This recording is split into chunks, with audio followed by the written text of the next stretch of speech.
新芽，世代接力。各级盖哦，半线新芽，世代接力。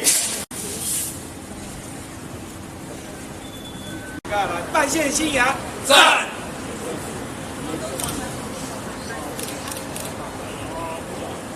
的视野啊，除了对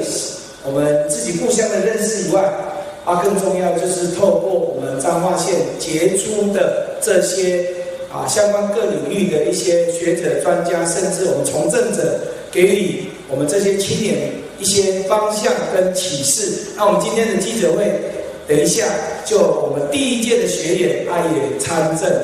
这个历程，我们等一下再。今年已经是第4届了哈。那我们举办这个半线新芽哈，是从我们当立法委员，我陈淑叶委员还有黄秀安委员当委员之后，我们就来发起。那我们透过这个青年营队的举办我们找了我们彰化县非常多杰出的讲师，不管是在文化的领域，在经济的领域，在环境保护的领域，甚至在政治的领域这个区块我们找了跟我们彰化县有结合的这些讲师来讲授一些课程，让我们彰化的青年更加的认识我们彰化县。那从第1届、第2届、第3届到现在的第4届第4届的学员目前已经超过35了，已经算是额满了那后续还有青年要接着报名，我们就没有办法再接了那在这边我们期待说我们这个营队可以持续的下去，让我们彰化的青年